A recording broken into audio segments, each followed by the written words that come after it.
नमस्कार दोस्तों, स्वागत है आपके अपने YouTube चैनल आओ जाने पर। आज हम एक बहुत ही अहम मुद्दे पर बात करेंगे। न्यू इंडिया कोऑपरेटिव बैंक पर reserve bank of India (RBI) द्वारा लगाए गए बैन के बारे में। अगर कोई बैंक बंद हो जाए या बैन हो जाए तो आपके जमा किए गए पैसे का क्या होगा? आपको कितना पैसा वापस मिलेगा और कैसे मिलेगा? इस वीडियो में हम आपको आरबीआई के नियमों, डिपॉजिट बीमा कवर और बैंक बंद होने की स्थिति में ग्राहकों को मिलने वाले अधिकारों के बारे में विस्तार से समझाएंगे। तो वीडियो को पूरा देखें और अपने पैसे की सुरक्षा को लेकर सतर्क रहें। चलिए शुरू करते हैं। अगर कोई बैंक बैन या बंद हो जाए तो क्या होगा? आपको कितना पैसा मिलेगा? जानिए अपनी कमाई सेफ रखने के आसान नियम। New India cooperative bank (RBI) ने न्यू इंडिया कोऑपरेटिव बैंक पर 6 महीने का बैन लगाया है। इससे ग्राहक अपने पैसे की निकासी नहीं कर पाएंगे। बैंक में अनियमितताओं के कारण यह बैन लगा है। ग्राहकों को अधिकतम 5 लाख रुपए बीमा कवर मिलेगा। आरबीआई यानी रिजर्व बैंक ऑफ इंडिया ने Mumbai based new India cooperative bank पर बैन लगा दिया है।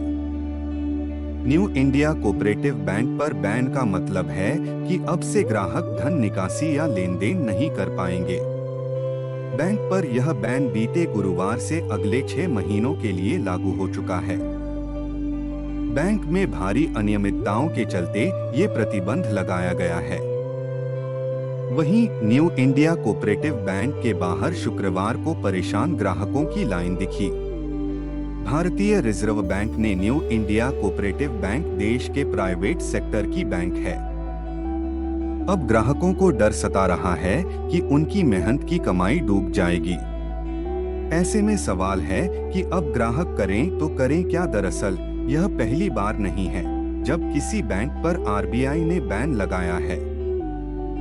रिजर्व बैंक ऑफ इंडिया पहले भी कई बैंकों के खिलाफ इस तरह का एक्शन ले चुका है। पिछले साल शिरपुर मर्चेंट्स कोऑपरेटिव बैंक पर प्रतिबंध लगा दिया गया था। इससे पहले पीएमसी बैंक और यस बैंक पर भी कड़े प्रतिबंध लगाए गए थे। 2 वर्ष पहले उत्तर प्रदेश और अन्य राज्यों में कुछ सहकारी बैंकों पर भी इसी प्रकार के प्रतिबंध लगाए गए थे। जिन ग्राहकों के न्यू इंडिया कोऑपरेटिव बैंक में खाते हैं और जमा हैं, वे अपने खातों से पैसा नहीं निकाल सकेंगे। हालांकि आरबीआई ने स्पष्ट किया है कि बैंक की स्थिति में सुधार होने के बाद ही बैन हटाए जाएंगे। अब सवाल है कि अगर कोई बैंक बंद हो जाए तो ग्राहकों को कितना पैसा वापस मिलता है?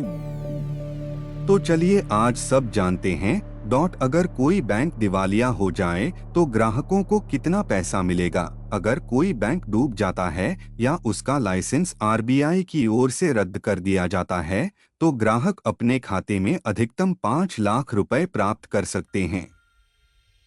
5 लाख रुपए तक की जमा राशि बीमा DICGC द्वारा कवर की जाती है। ग्राहक के खाते, एफडी और बचत खाते से कुल 5 लाख रुपए तक की राशि ही वापस की जाएगी। यदि आपका पैसा किसी बैंक की विभिन्न शाखाओं में जमा है तो भी आपको अधिकतम 5 लाख रुपए ही मिलेंगे। उदाहरण के लिए, अगर आपके एक बैंक में 7 लाख रुपए जमा हैं, आपके खाते में 2 लाख, एफडी में 2 लाख और किसी अन्य खाते में 3 लाख रुपए हैं, और यदि वह बैंक बंद हो जाता है तो भी आपको केवल 5 लाख रुपए ही मिलेंगे। अपने पैसे सुरक्षित रखने के लिए क्या करें? पूरी रकम एक बैंक में रखने के बजाय अलग अलग बैंकों में रखें। एक सार्वजनिक क्षेत्र के बैंकों PSU और बड़े निजी बैंकों में पैसा जमा करें।